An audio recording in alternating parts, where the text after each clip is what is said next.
Qué difícil es ser Dios. Arkady Boris Strugatsky. Capítulo 5. Hasta hacía muy poco tiempo, la corte de los reyes de Arcanar había sido una de las más cultas del imperio. En ella existían sabios, que en su mayoría eran simples charlatanes, aunque entre ellos destacaban algunos, como Bagir Kisensky, que descubrió la esfericidad del planeta. El galeno Tata, que concibió la teoría de que las epidemias eran producidas por unos gusanillos muy pequeños, invisibles al ojo humano, arrastrados por el viento y el agua. Y el alquimista Sinda, que como todos los alquimistas, buscaba el procedimiento para transformar la arcilla en oro, pero que descubrió la ley de la conservación de la materia. También había en la corte poetas, en su mayoría lameplatos y aduladores, pero algunos eran como Pepín el Bueno, autor de la tragedia histórica, La Campaña del Norte, Suren el Sincero, que había escrito más de 500 baladas y sonetos a los que el pueblo había puesto música, y Gur el escritor, creador de la primera novela laica que registra la historia literaria del imperio, novela que relata los amores desafortunados de un príncipe que se enamoró de una bárbara bellísima. La corte tenía magníficos artistas, bailarines y cantantes. Pintores de talento cubrieron las paredes con frescos de brillo imperecedero y buenos escultores adornaron con sus obras los jardines de palacio. No se puede decir que los reyes de Arcanar fueran defensores de la cultura y amantes del arte. Simplemente consideraban que las ciencias y las artes eran cosas que daban esplendor a la corte, lo mismo que las ceremonias matutinas de tocador o la presencia de la engalanada guardia real a la puerta de palacio. La tolerancia aristocrática llegó hasta el extremo de que algunos sabios y poetas pasaron a ser ejes importantes del aparato del Estado. Por ejemplo, no hacía más de medio siglo, el doctor alquimista Botza ocupó el puesto, hoy suprimido por innecesario, de ministro de Minas.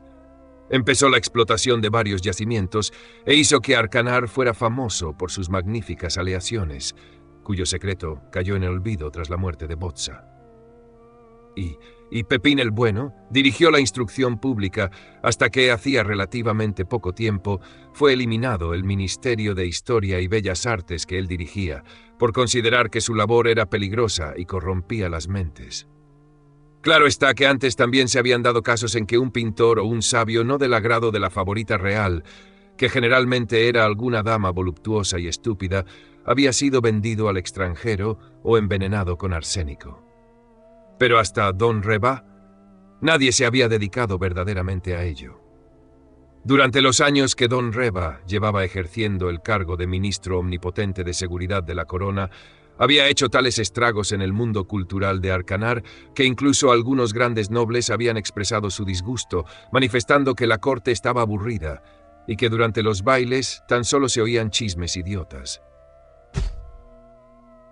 Acusado de enajenación mental capaz de producir delitos de Estado, fue encerrado en un calabozo del que pudo salir y ser trasladado a la metrópoli gracias a los enormes esfuerzos realizados por Rumata. Su observatorio fue quemado, y sus discípulos que quedaron con vida huyeron cada cual a donde pudo. Tata, el galeno de la corte, al igual que 5 colegas suyos, resultó ser un envenenador que, por instigación del duque de Irukán, conspiraba contra la real persona, de todo lo cual se reconoció culpable tras ser sometido a tortura, y, por supuesto, fue ahorcado en la Real Plaza. Rumata gastó 30 kilos de oro tratando de salvarle. Perdió 4 agentes, nobles que no sabían lo que hacían realmente, y poco faltó para que cayese él mismo, ya que fue herido en uno de los intentos por liberar a los condenados. Aquella fue su primera derrota, tras la que comprendió que Don Reba no era un simple figurante. Una semana más tarde, Rumata se enteró de que el alquimista Sinda iba a ser acusado de ocultación al tesoro del secreto de la piedra filosofal. Rumata, que estaba aún furioso por su reciente derrota, preparó entonces una emboscada cerca de la casa del alquimista, y él mismo, con la cara tapada por un trapo negro, desarmó a los milicianos que debían arrestar a Sinda, los ató y los encerró en un sótano. Y aquella misma noche, el alquimista, que no se había enterado de nada, fue acompañado hasta la frontera de Quan, donde se encogió de hombros y continuó sus experiencias en busca de la piedra filosofal, vigilado de cerca por Don Condor. Pepín el Bueno decidió inesperadamente meterse a fraile e ingresó en un lejano monasterio. Suren el Sincero, que una vez desenmascarado el doble sentido y la tolerancia a los gustos del vulgo de que adolecían sus composiciones poéticas, fue deshonrado y privado de sus bienes, intentó presentar batalla y comenzó a recitar en las tabernas baladas abiertamente destructivas. Elementos patrióticos lo apalearon por 2 veces, dejándolo por muerto. Finalmente, tras estos incidentes, el poeta decidió seguir los consejos de su buen amigo y admirador don Rumata y marchó a la metrópoli. A Rumata le quedó un recuerdo imperecedero del instante en que Tsuren, estando ya en la cubierta del barco a punto de zarpar, se aferró con sus finas manos a unos obenques y, pálido como estaba por la borrachera, comenzó a recitar con una voz joven y sonora su soneto de despedida, cual hoja marchita cae sobre el alma. En cuanto a Gur el escritor, se sabía que fue llamado al despacho de don Reba y que tras hablar con él había comprendido que un príncipe de Arcanar no podía enamorarse de una escoria enemiga y había llevado personalmente sus libros a la Real Plaza y los había arrojado uno por uno a la hoguera. Ahora, cada vez que el rey realizaba una salida, se veía a un Gur encorvado y con rostro cadavérico entre una multitud de cortesanos, esperando una disimulada seña de don Reba para dar más adelante y recitar versos ultrapatrióticos que aburrían a todo el mundo. Los actores representaban ahora una única obra: la aniquilación de los bárbaros o el mariscal Tots, rey Pisa I de Arcanar. Los cantantes preferían los conciertos con acompañamiento de orquesta. Los pintores que aún conservaban el pellejo pintaban letreros. Es cierto que 2 o 3 de estos pintores seguían siendo pintores de la corte y se dedicaban a pintar retratos del rey en compañía de don Reba, en los cuales este último sujetaba al monarca por el codo. No se alentaban otras variantes. En estos retratos, el rey aparecía como un hermoso joven de unos 20 años, con la armadura puesta, y don Reba como un hombre ya maduro de rostro importante. Sí, la corte de Arcanar se había vuelto aburrida. No obstante, los grandes señores, los nobles desocupados, los oficiales de la guardia y las frívolas beldades, los unos por vanidad, los otros por costumbre y los terceros por miedo, cada mañana, al igual que en los mejores tiempos, hacían acto de presencia en las recepciones de palacio. Hablando honestamente, muchos de estos nobles ni siquiera se habían dado cuenta del cambio, porque en los conciertos y en los certámenes poéticos de antaño, lo que más les importaba eran los descansos, durante los cuales podían discutir los méritos de sus sabuesos y contarse chistes picantes. También podían comentar las cualidades de las almas del otro mundo, pero consideraban que los temas como la forma del planeta o las causas de las epidemias eran indecorosos. Entre los oficiales de la guardia produjo, sin embargo, cierta melancolía la desaparición de los pintores, entre los cuales no faltaban maestros en el arte del desnudo. Rumata llegó a palacio con un cierto retraso. La recepción matinal había ya comenzado. Los salones estaban repletos y se oían la voz irritada del rey y las melodiosas órdenes del ministro de ceremonias disponiendo el vestido de su majestad. Los palaciegos hablaban de lo ocurrido la noche pasada. Un bandido con rostro de hirucano y armado con un estilete había penetrado por la noche en palacio y tras asesinar a un centinela entró en la alcoba real, donde había sido desarmado y detenido personalmente por don Reba. Cuando el magnicida era conducido a la Torre de la Alegría, una muchedumbre de enfurecidos y fieles patriotas había caído sobre él y lo había literalmente despedazado. Aquel era el 6º atentado en el último mes, por lo que el hecho en sí no llamó demasiado la atención. De lo que se hablaba era de los pormenores del mismo. De este modo pudo saber Rumata que cuando su majestad vio al criminal, se incorporó en el lecho, cubrió con su cuerpo el de la hermosa doña Midara y pronunció estas históricas palabras: «Vete de aquí, canalla». La mayoría de los presentes explicaba estas palabras suponiendo que el rey confundió al criminal con uno de sus lacayos. Y en lo que todos coincidían era en opinar que don Reba siempre estaba alerta y en que era invencible en la lucha cuerpo a cuerpo. Rumata dio a entender con buenas palabras que estaba de acuerdo con esta opinión, y además refirió la historia, que acababa de inventar, de cómo don Reba fue agredido en una ocasión por 12 bandidos, de los cuales 3 quedaron tendidos en el suelo y los demás se dieron a la fuga. La historia fue escuchada con gran interés y credulidad, en vista de lo cual Rumata insinuó que él la supo a través de Don Sera, y como éste era conocido por todos como un gran embustero, la desilusión fue enorme. Sobre Doña Ocana, nadie comentaba nada. O no estaban enterados de ello, o lo disimulaban. Estrechando manos, repartiendo cumplidos y algún que otro codazo, Rumata fue abriéndose paso entre aquella multitud emperifollada, perfumada y sudorosa. Los cortesanos charlaban a media voz. Sí, esa misma yegua. Tenía las manos rozadas y que el diablo se la lleve, aquella misma noche la perdí adrede jugando con Don Queu. Y hablando de muslos, señor mío, qué muslos. Como decía Churén, montañas de espuma fresca. No, cerros de espuma fresca. Bueno, no importa, unos muslos descomunales. Entonces abro de pronto la ventana, me pongo el puñal entre los dientes y figuraos, amigo mío, siento que la reja se doblega abajo de mí. Le di en los dientes con la empuñadura de mi espada, de tal modo que el asqueroso perro gris dio 2 vueltas de campana. Si quiere puede ir a verlo, ahora está así, con los labios de esa manera. Y Don Tameo vomitó en el suelo, resbaló y fue a caer de cabeza en la chimenea. Y el fraile le dijo: «Cuéntame, hija mía, cuéntame el sueño que has tenido». «Ja. Qué desgracia», pensó Rumata. «Si me matan ahora, esta colonia de protozoos será lo último que vea en mi vida. Lo único que me puede salvar es la sorpresa. Tan solo la sorpresa me puede salvar a mí y a Budag. Hay que encontrar el momento oportuno y atacar. Hay que cogerle desprevenido, no dejarle que abra la boca y no dejar que me maten. ¿Por qué he de morir?» Así llegó a la puerta de la alcoba donde, sujetando la espada con la mano, hizo la flexión de piernas prevista por la etiqueta y se aproximó al lecho real. En aquel momento le estaban poniendo las medias al rey.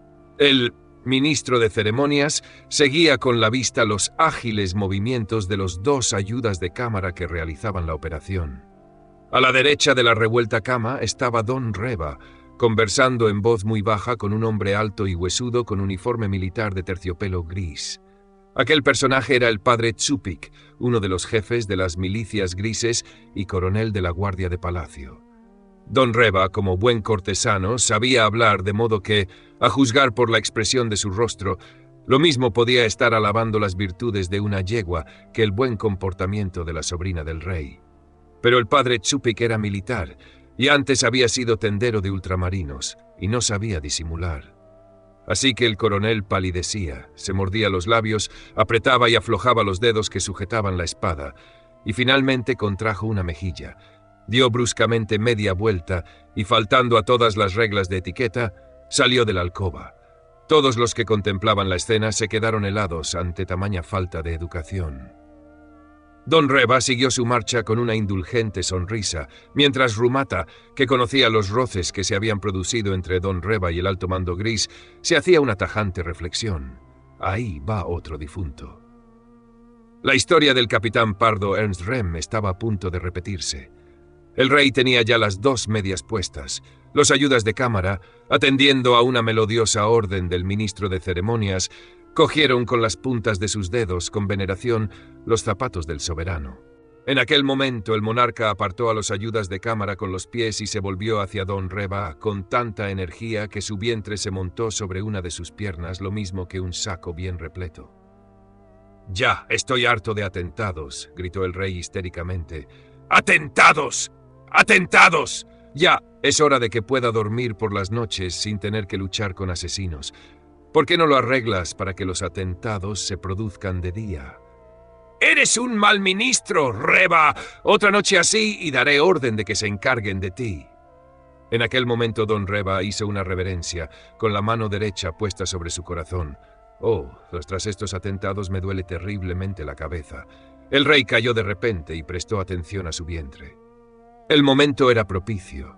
Los ayudas de cámara no sabían qué hacer. Había que atraer la atención del rey. Rumata le arrebató el zapato derecho al criado que lo sostenía, hincó una rodilla en el suelo y empezó a calzar respetuosamente el grueso pie enfundado en una media de seda que le ofreció el monarca. Este era uno de los remotos privilegios de que gozaba la casa de los Rumata, el de calzar el pie derecho de las personas coronadas del imperio.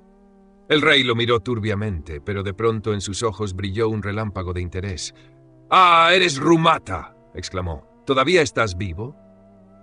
Reva prometió que te estrangularía. Se echó a reír. Este Reva es un ministro de pacotilla. No hace más que prometer y prometer y prometer. Prometió desarraigar el movimiento sedicioso, pero la sedición sigue desarrollándose. Ha metido en palacio a un montón de patanes grises. Y mientras yo sigo enfermo, ha colgado a todos los galenos de la corte. Rumata terminó de calzarle el zapato, hizo una reverencia y retrocedió dos pasos. Al hacerlo se dio cuenta de que don Reva lo estaba mirando atentamente y se apresuró a adoptar una expresión entre orgullosa y estúpida. «Estoy completamente enfermo», continuó el rey. «Me duele todo. Quiero que me dejen en paz. Ya hace tiempo que me hubiera marchado a descansar, pero ¿qué sería de todos vosotros sin mí?». Le calzaron el otro zapato. Se puso en pie e inmediatamente lanzó un quejido y se llevó una mano a la rodilla. «¿Dónde están los galenos?», se lamentó amargamente. «¿Dónde está mi buen Tata? Lo ahorcaste tú, imbécil. Con solo oír su voz ya me sentía mejor». «¡Cállate! Ya sé que era un envenenador, pero a mí eso me importaba poco. ¿Qué tenía que ver que fuera un envenenador? Era un galenó, ¿comprendes, asesino?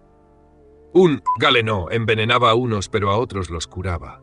A mí me curaba. Vosotros lo único que sabéis hacer es envenenar. Sería mejor que os colgaseis todos». Don Reva hizo una reverencia poniéndose una mano sobre el corazón y permaneció así. «En cambio los habéis colgado a todos ellos. Ahora ya no quedan más que tus charlatanes y los curas que me dan agua bendita en lugar de medicinas. Pero ¿quién sabe hacer una pócima? ¿Quién puede darme friegas en mi pierna enferma?». «¡Majestad!», exclamó Rumata en aquel instante, y le pareció que todo el palacio había quedado en silencio. «Dad una orden, y dentro de media hora tendréis en palacio al mejor galeno del imperio». El rey lo miró sorprendido. El riesgo era extraordinario. Don Reva no tenía más que hacer una seña y... Rumata sentía físicamente todos los ojos clavados en él a través de las plumas de las flechas. Sabía perfectamente para qué servían aquellas claraboyas que había en el techo de la alcoba. Don Reva lo miró con expresión de cortés y bondadosa curiosidad. «¿Qué significa esto?», refunfuñó el rey. «Pues claro que lo ordeno. ¿Dónde está este galeno?».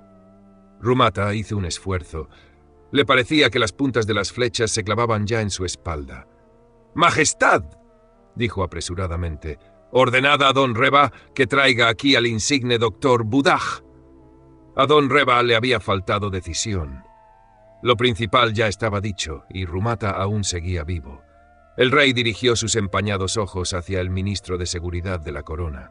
«Majestad», prosiguió Rumata, ya más seguro de sí, «como sabía que vuestra majestad sufría horriblemente y teniendo en cuenta las obligaciones de mi linaje para con mis soberanos, hice venir de Irukán al eminente galeno doctor Budaj.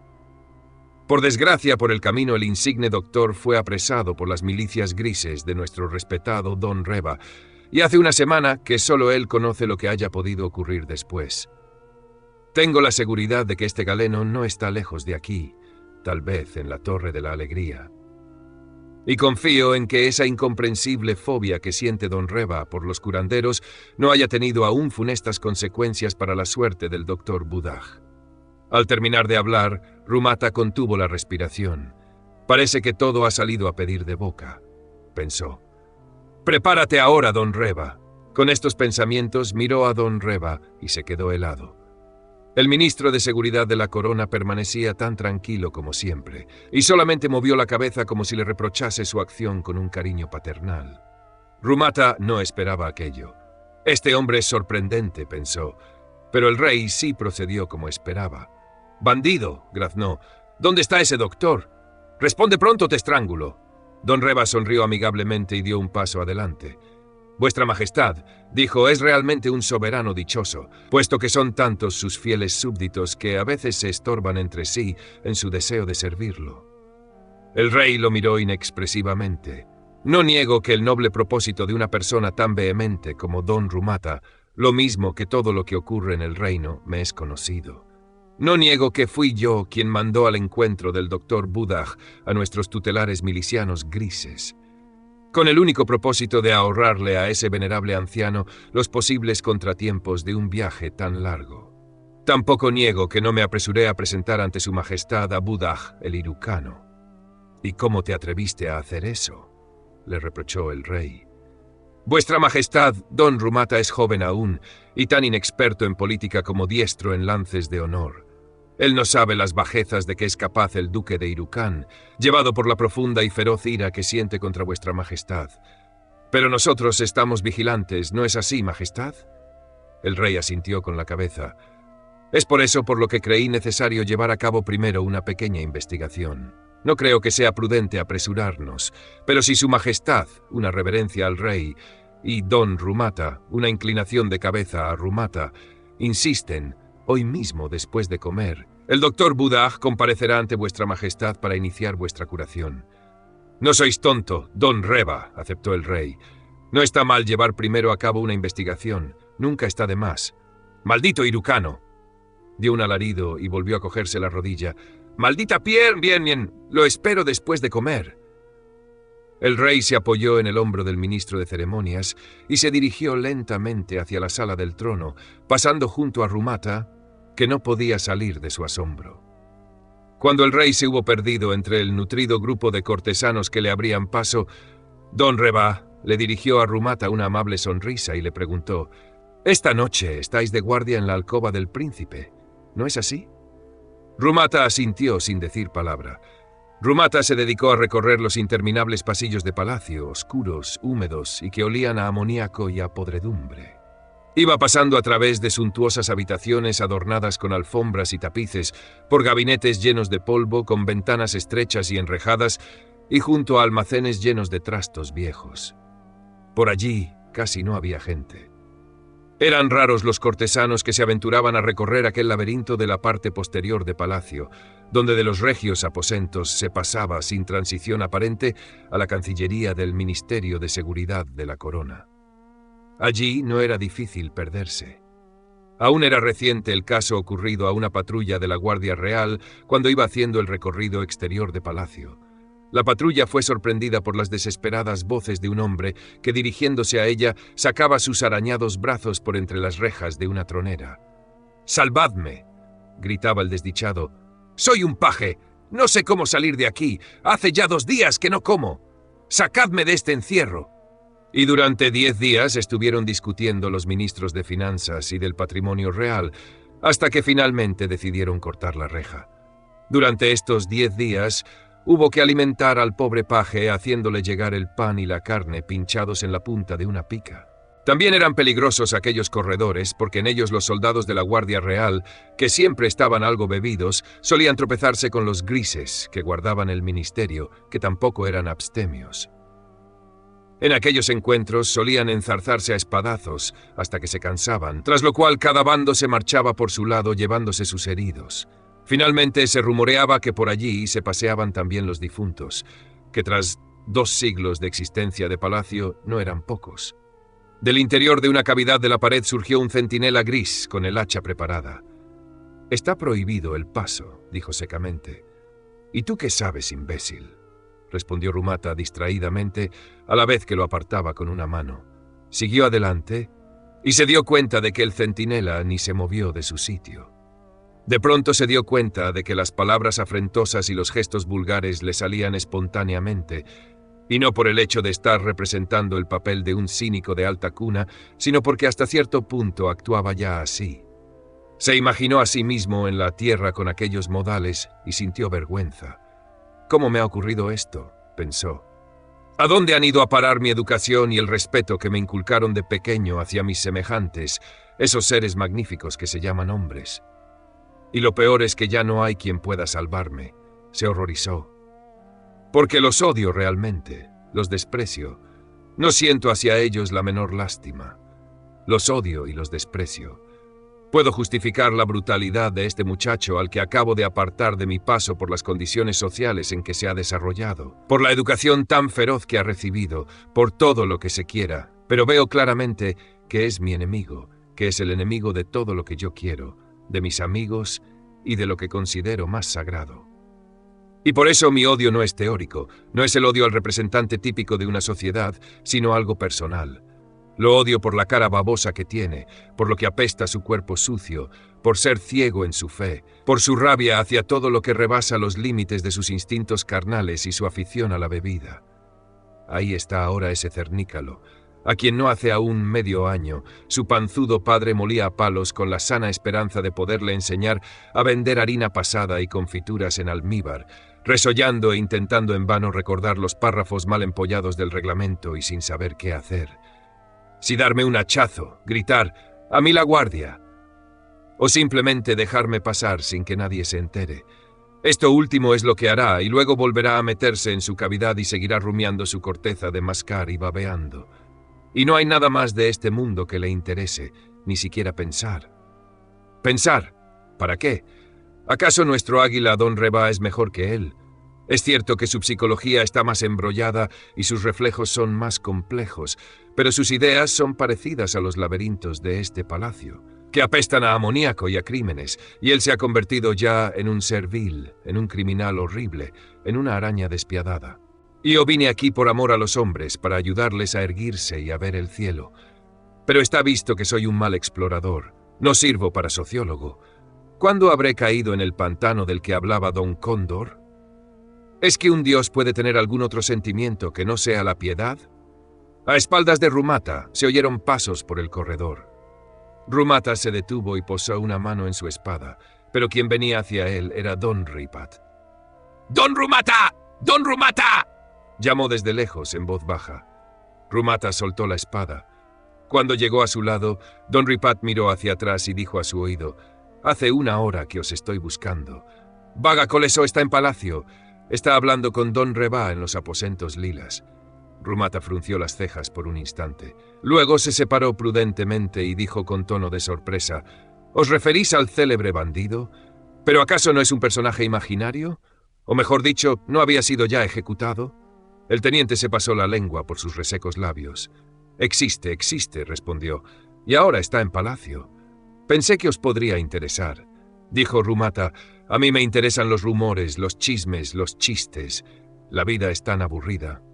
«Vos seguramente no me comprendéis». El teniente lo miró con alocados ojos. «Pero pensad por vos mismo. ¿Qué pueden importarme los negocios sucios que pueda tener Don Reba? Por otra parte, le respeto demasiado como para atreverme a juzgarlo. Bien, perdonad, pero tengo prisa. Me está esperando una señora». Don Ripat volvió a humedecerse los labios, se despidió con una reverencia y se alejó andando de lado. Cuando había avanzado unos pasos, Don Rumata tuvo una gran idea. «Esperad», dijo regresando hacia él, «¿qué os pareció la pequeña intriga que le montamos esta mañana a Don Reba?». Don Ripat se detuvo de buena gana. «Quedamos muy satisfechos. ¿No creéis que fue algo encantador? Estuvo magnífico. Los oficiales grises están muy contentos de que os hayáis pasado abiertamente a nuestro lado. Un hombre tan inteligente como vos, Don Rumata, mezclándoos con varones y nobles degenerados». «Querido Don Ripat», dijo Rumata orgullosamente, girándose para retirarse, «habéis olvidado que desde la altura en que me sitúa mi linaje es muy difícil distinguir incluso entre el rey y vos mismo». Y sin más echó a andar a grandes zancadas por el corredor y entró decididamente por unos pasillos laterales, apartando sin pronunciar palabra a los centinelas con que tropezaba a su paso. Aún no sabía exactamente lo que iba a hacer, pero comprendía que la fortuna le deparaba una ocasión extraordinaria. Tenía que escuchar la conversación entre las dos arañas. Por algo había ofrecido Don Reba una prima 14 veces mayor por Vaga Colesó vivo que por Vaga Colesó muerto. Desde detrás de unas cortinas lilas salieron a su encuentro dos tenientes grises con las espadas desnudas. «Buenos días, amigos», dijo Rumata, situándose entre ellos. «¿Está el ministro?». «Sí, pero está ocupado», respondió uno de los tenientes. «No importa, esperaré», dijo Rumata, y cruzó las cortinas. La estancia donde se introdujo estaba completamente a oscuras. Rumata fue pasando a tientas entre sillones, mesas y soportes de candelabros. Varias veces sintió como alguien resoplaba junto a su oído, despidiendo un olor a ajos y a cerveza. Al cabo de un rato distinguió una débil línea iluminada, oyó la conocida voz gangosa de tenor del respetable Vaga y se detuvo. En aquel mismo instante, la punta de una lanza se apoyó cautelosamente entre sus omóplatos. «Cuidado, imbécil», dijo irritado, pero sin levantar la voz. «¿No ves que soy Don Rumata?». La lanza se retiró. Rumata acercó un sillón a la franja de luz. Se sentó, estiró las piernas y bostezó de forma claramente audible. Luego miró. Allí estaban las dos arañas.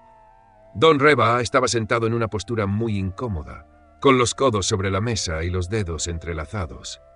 A su derecha, sobre un montón de papeles, había un pesado cuchillo arrojadizo con mango de madera. La cara del ministro mostraba una sonrisa amistosa, aunque algo forzada. Vaga estaba sentado de espaldas a Rumata en un sofá. Parecía un gran señor viejo y lleno de rarezas que llevara 30 años sin salir de su palacio rural. Non rio sueste socava chitelai esta rachi puede querelarlo gerao, diñelarás 20.000 parneses. Estaría bien tasabar la guardia, pero non rio sueste no querrá, así que lo dicho, ya sabe lo que olacera. Don Reba pasó una mano por su afeitada barbilla. «Pides buté», dijo pensativo. Vaga se encogió de hombros. «Es lo que olacera, y es mejor no pajelar. ¿De acuerdo?» «De acuerdo», dijo resueltamente el ministro de Seguridad de la Corona. «Está bien», dijo Vaga, y se levantó. Rumata, que no había comprendido nada de aquel galimatías, vio que Vaga llevaba un bigote esponjoso y una perilla cana y puntiaguda, como los cortesanos de la época de la pasada regencia.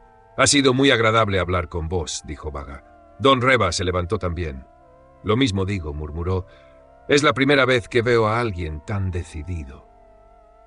«Y yo también», respondió Vaga con un tono aburrido. «Estoy admirado y orgulloso por el valor del primer ministro de nuestro reino». Tras estas palabras, dio media vuelta y se encaminó a la puerta, apoyándose en su bastón. Don Reba, que no le quitaba la vista de encima, puso distraídamente sus dedos en la empuñadura del cuchillo. Al mismo tiempo, tras Rumata, alguien empezó a aspirar con una fuerza extraordinaria, y el tubo marrón de una cerbatana surgió por la rendija que formaban las cortinas.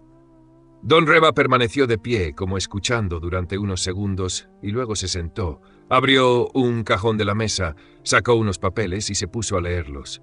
Rumata oyó que alguien escupía tras él y vio cómo la cerbatana desaparecía. Todo estaba claro. Las arañas se habían puesto de acuerdo. Rumata se levantó, pisó a alguien a quien no pudo ver en la oscuridad y empezó a buscar la salida de los aposentos lilas. El rey comía en una sala enorme, con 2 hileras de ventanas. La mesa tenía 30 metros de largo y estaba puesta para 100 comensales. El rey, Don Reba, las personas de sangre real, 2 docenas de personas pletóricas, glotonas y bebedoras, los ministros del patrimonio y de ceremonias, un grupo de aristócratas de abolengo, cuya invitación era tradicional, entre ellos figuraba Don Rumata. Una docena de varones que estaban de paso en la ciudad, con los alcornoques de sus hijos, y toda una serie de aristócratas menores, a los cuales les estaba reservado el extremo más alejado de la mesa. Estos últimos hacían siempre lo imposible por recibir una invitación a la real mesa.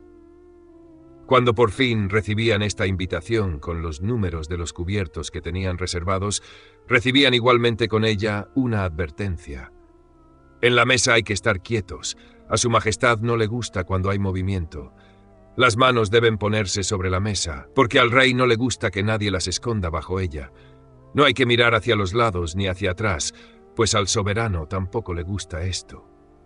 En cada una de aquellas comidas se devoraban enormes cantidades de manjares, se bebían verdaderos lagos de vinos añejos y se rompía tal cantidad de porcelana fina de Estoria que sus restos formaban verdaderas montañas. El ministro de Finanzas se vanagloriaba en uno de sus informes al rey de que el importe de cada una de estas comidas de su majestad equivalía al presupuesto de medio año de la Academia de Ciencias de Soane. Mientras aguardaban a que, tras un triple toque de corneta, el ministro de Ceremonias anunciara que la mesa estaba servida, Rumata, con un grupo de cortesanos, escuchaba por 10ª vez la narración que hacía Don Tameo de una comida regia a la que tuvo el honor de asistir hacía medio año. Busqué mi sitio y, como todos, permanecí de pie hasta que llegó el rey y se sentó. La comida iba transcurriendo normalmente, pero yo noté que mi asiento estaba húmedo. Figuraos, queridos amigos, húmedo. Y lo peor era que no me atrevía a moverme, ni a agitarme, ni a bajar una mano. Finalmente, aprovechando una ocasión, palpé lo que tenía debajo. Estaba mojado de verdad. Olí mis dedos y nada de particular. «¿Qué será esto?», pensé. Entretanto acabó la comida y todos empezaron a levantarse. A mí me daba miedo hacerlo. En esto veo que el rey se dirige hacia mí, y yo sigo sentado, lo mismo que un varón pueblerino que no entiende de etiqueta. Su Majestad se acerca moviendo amablemente su cabeza, coloca una mano sobre mi hombro y me dice: «Querido don Tameo, ya hemos comido. Ahora vamos a ver un ballet, y sin embargo tú sigues sentado. ¿Qué te ocurre? ¿No te ha llenado mi comida?», palidecí. «Vuestra Majestad puede mandarme matar si lo desea», murmuré, «pero es que estoy sentado sobre algo mojado». El rey se echó a reír y me ordenó que me levantase. Así lo hice y ¿qué pasó? Pues que todo el mundo se echó a reír a carcajadas. Amigos, me había pasado toda la comida sentado sobre una tarta al ron. Su Majestad también se rió mucho. «Reba», dijo finalmente, «esta ha sido sin duda una broma tuya. Haz el favor de limpiar al noble don, puesto que has sido tú quien le ha ensuciado las posaderas».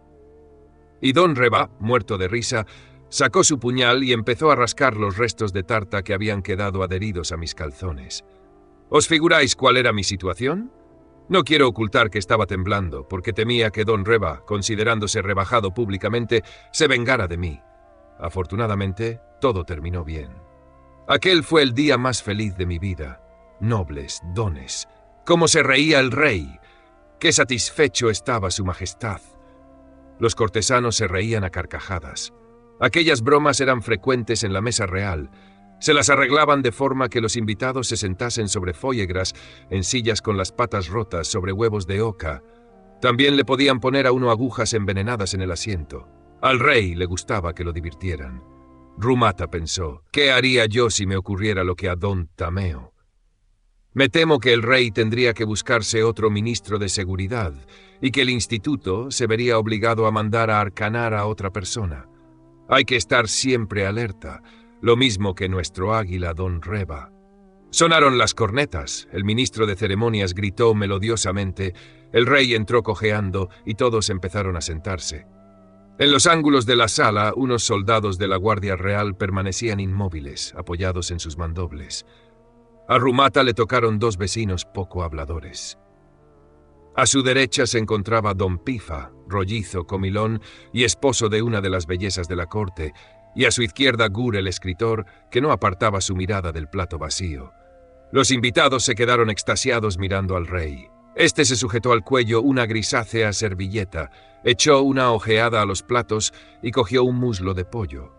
Cuando sus dientes se hincaron en dicho muslo, 100 cuchillos fueron a chocar con los platos, y 100 manos avanzaron resueltamente hacia los manjares. En la sala comenzó a oírse un poderoso y acompasado ruido de chasquidos y succiones. El vino empezó a gorgotear. Los bigotes de los soldados de la guardia se agitaron ávidamente. A Rumata, al principio le daban asco aquellas comilonas, pero ahora ya se había acostumbrado. Mientras trinchaba con su puñal una paletilla de cordero, miró de soslayo hacia su derecha y desvió inmediatamente su vista. Don Pifa había hecho presa en un jabalí asado, y sus quijadas funcionaban como las de una excavadora, no dejaban ni los huesos. Rumata contuvo la respiración y engulló de un trago su vaso de irucán. Luego miró a su izquierda y observó cómo Gur removía perezosamente con su cucharilla la ensalada que tenía en el plato. «¿Qué escribís ahora, padre Gur?», preguntó Rumata a media voz. Gur se estremeció. «¿Escribir?», murmuró. «No sé, mucho». «¿Versos?». «Sí, versos. Vuestros versos son realmente horribles, padre Gur». Gur le miró de una forma extraña. «Sí, horribles. Vos no sois poeta». No soy poeta», admitió el comensal. «A veces pienso qué soy y qué es lo que temo. Pero no lo sé. Mirad a vuestro plato y seguid comiendo. Yo os diré lo que sois.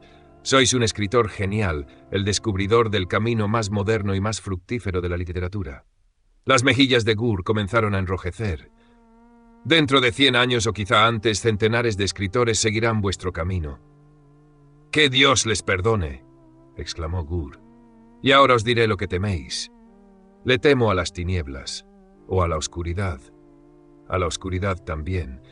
En la oscuridad nos sentimos dominados por los fantasmas.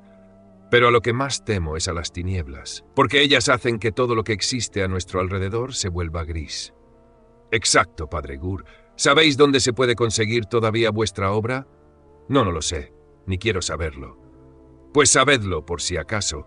En la metrópoli hay un ejemplar en la biblioteca del emperador, otro ejemplar se guarda en el Museo de Curiosidades de Soán, y el tercero lo tengo yo.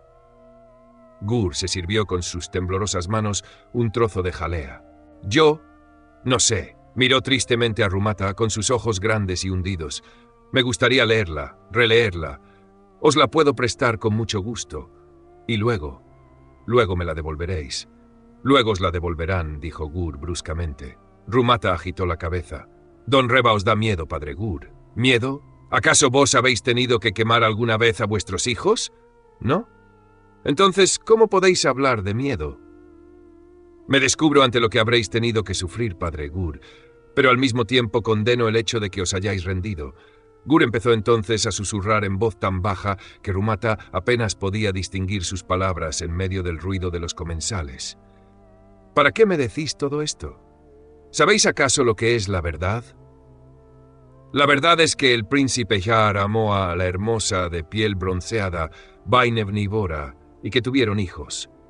Y yo conocí al nieto, y es cierto que la envenenaron, pero después me explicaron que todo eso es mentira, y me dijeron que la única verdad es aquella que hoy conviene al rey, y que todo lo demás es falso y delictivo. Es decir, que toda la vida he estado escribiendo mentiras y ahora digo la verdad. Se puso repentinamente en pie y recitó, sin respirar, como la eternidad grande y glorioso es el rey al que llaman generoso. El infinito ante él retrocede, y a la primacía sitio le cede. El rey dejó de rumiar y fijó en Gur su inexpresiva mirada. Los invitados se encogieron. Don Reva fue el único que sonrió y dio unas discretas y casi mudas palmadas. El rey escupió un hueso sobre el mantel y dijo: ¿La eternidad? Sí, llevas razón. Retrocedió, te felicito. Puedes seguir comiendo. Los chasquidos y las conversaciones se reanudaron. Gur se sentó de nuevo. «¡Qué fácil y qué dulce es decir la verdad en presencia del rey!», murmuró Gur con un hilo de voz. Rumata permaneció un rato silencioso y luego dijo: «Padre Gur, os entregaré un ejemplar de vuestro libro, pero con la condición de que empecéis inmediatamente a escribir otro». «No», respondió Gur, «ya es demasiado tarde. Que lo escriba Hyun. Yo ya estoy envenenado. Además, ya no me importa. Lo único que anhelo es habituarme a beber, pero no lo consigo. Me hace daño al estómago». «Otra derrota», pensó Rumata. «Otra vez he llegado tarde». «Oye, Reva», dijo el rey de repente, «¿dónde está el galeno? Me prometiste que vendría después de comer». «Y aquí está, majestad», dijo don Reva. «¿Queréis que lo llame?» «Claro que lo quiero. Si a ti te doliera la rodilla como me está doliendo a mí, estarías gruñendo como un cerdo. Haz que venga inmediatamente». Rumata se apoyó en el respaldo de su silla y se preparó para ver lo que ocurriría a continuación. Don Reva levantó una mano e hizo chasquear los dedos. Se abrió una puerta y un anciano cargado de espaldas, vestido con una larga toga adornada con imágenes de arañas, estrellas y serpientes, entró haciendo reverencia. Bajo el brazo llevaba una bolsa alargada. Rumata se sintió sorprendido. Se imaginaba a Buddha de otro modo completamente distinto. No podía creer que un hombre de su talento, un humanista como el autor del Tratado sobre los Venenos, tuviera aquellos descoloridos y fugaces ojos, aquellos labios que temblaban de miedo y aquella sonrisa aduladora. Pero recordó a Gur, el escritor. Por lo visto, la investigación a que había sido sometido el presunto espía no tenía nada que envidiarle a la conversación literaria entre Gur y don Reva. Habría que coger a Reva de los testículos, pensó Rumata, llevarlo a un calabozo y decirle a los verdugos: «Aquí tenéis a este espía irucano que se ha disfrazado como nuestro ministro. El rey ordena que le hagáis declarar dónde está el verdadero ministro. Cumplid con vuestra obligación, pero cuidad de que no muera antes de una semana». Rumata tuvo que cubrirse la cara para disimular su placentera sonrisa. «¡Qué cosa tan horrorosa es el odio!». «Bien, bien, acércate, Galeno», dijo el rey. «Eres demasiado raquítico, pero no importa, ven aquí. Haz una flexión de piernas». El desgraciado Buddha comenzó a hacer la flexión. Su rostro estaba contorsionado por el pánico. «Más, insistía el rey. «Haz otra. Otra más. ¿No te duelen las rodillas? ¿Te las has curado? Enséñame los dientes. No están mal. Ya quisiera yo tener unos dientes como estos. Y las manos también pueden pasar, son fuertes. Se te ve sano a pesar de parecer tan raquítico. Bueno, empieza a curarme, demuestra lo que eres capaz de hacer. Permitidme, vuestra majestad, ver esa pierna, esa piernecita, oyó Rumata, y levantó los ojos. El galeno estaba de rodillas ante el rey y le apretaba cuidadosamente la pierna. ¡Hey, hey!, gritó el rey. ¿Qué estás haciendo? No me aprietes. No te has comprometido a curarme. Pues deja de toquetear y cúrame. Todo está claro, vuestra majestad, susurró el galeno, y empezó a buscar apresuradamente en su bolsa. Los invitados dejaron de comer. Los pequeños nobles del extremo de la mesa incluso se irguieron un poco y alargaron sus cuellos, movidos por la curiosidad. Budag sacó de su bolsa varios frascos de piedra, los fue destapando y oliendo sucesivamente, y los colocó en fila sobre la mesa. Después cogió la copa del rey y la llenó hasta la mitad de vino. Mientras le daba a la copa unos pases con ambas manos y murmuraba unos conjuros, fue vaciando en ella el contenido de los frascos. Un fuerte olor a amoníaco invadió el ambiente. El rey apretó los labios, miró lo que había en la copa, arrugó la nariz y desvió sus ojos hacia Don Reba. El ministro hizo una mueca compasiva. Los cortesanos contuvieron la respiración. «¿Qué está haciendo este hombre?», pensó Rumata. «Si lo que tiene el rey es gota, ¿qué es lo que acaba de echar?». En su tratado dice claramente que en los casos de gota hay que frotar las articulaciones inflamadas con tintura reposada durante 3 días del veneno de la serpiente blanca. ¿Acaso esta mezcla es para darle friegas? ¿Esto para qué es? ¿Para darme friegas?, preguntó el rey, mirando la copa con desconfianza. «No, vuestra majestad», respondió Budag, algo más tranquilo ya. «Es una pócima para beber». «¿Para beber?», dijo el rey, poniendo cara de disgusto y recostándose en su sillón. «No tomaré nada. ¡Dame friegas!». «Como desee, vuestra majestad», asintió sumisamente Budag. «Pero me atrevería a sugerir que las friegas no van a conseguir nada. ¿Y por qué todos me dan friegas, mientras tú quieres hacerme tomar esta porquería?». «Majestad», enderezándose orgullosamente, «el único que conoce esta medicina soy yo. Con ella he curado al tío del duque de Irucán. En cambio, las friegas no han conseguido curar a vuestra majestad». El rey miró a Don Reba. Este volvió a sonreír compasivamente. «Eres un miserable», murmuró el rey, dirigiéndose enojadamente al médico.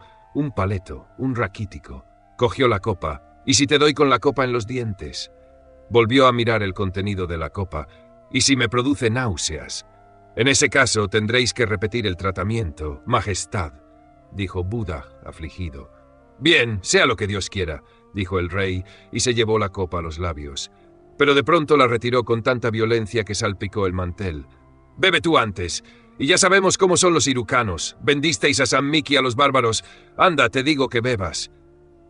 Adoptó una expresión infinitamente ofendida. Tomó la copa y bebió un largo trago. «¿Qué?», preguntó el rey. «Está amargo, majestad», dijo Buda con voz apagada. «Pero hay que beberlo». Sí, refunfuñó el rey. «Y ya sé que hay que beberlo. Dame la copa». «¿Ves? Te has bebido la mitad y has conseguido...». El rey levantó la copa y bebió de un trago lo que quedaba en ella. A lo largo de la mesa corrieron suspiros de compasión y luego todo quedó en silencio. El rey se quedó como helado y con la boca abierta. De sus ojos empezaron a fluir abundantes lágrimas. Se puso rojo, luego azulado, extendió los brazos sobre la mesa e hizo chasquear nerviosamente los dedos. Don Reba le tendió un pepinillo en vinagre, pero el rey se lo tiró a la cabeza y volvió a extender los brazos. «Vino», jadeó. Alguien se apresuró a darle una jarra. El rey, cuyos ojos giraban frenéticamente, empezó a engullir con ansia. 2 rojizos arroyuelos nacieron en la comisura de sus labios y fueron a morir en la blanca pechera de su bordada camisa. Cuando la jarra quedó vacía, el rey se la tiró furiosamente a Budag, pero afortunadamente erró el tiro. «Infame», rugió con voz desconocida. «Me has matado, ¿por qué? Haré colgar a todos los que son como tú. Reventarás, bandido». Se tocó la rodilla y añadió: «Me duele, me sigue doliendo». «Majestad», dijo Budag, «para vuestra total curación es necesario que sigáis bebiendo esta pócima una vez al día, durante una semana como mínimo». El rey sintió que algo le estrujaba la garganta. «¡Fuera de aquí!», gritó. «¡Fuera todos!». Los cortesanos, volcando sus sillas por la prisa, se lanzaron hacia las puertas. ¡Fuera!, seguía gritando el rey como un poseso. Empezó a tirar toda la vajilla que estaba a su alcance. Al salir de la sala, Rumata se ocultó tras una cortina y se echó a reír a carcajadas. Tras la cortina de enfrente, alguien se reía también estridente y entrecortadamente, como si le faltara la respiración. Fin del capítulo.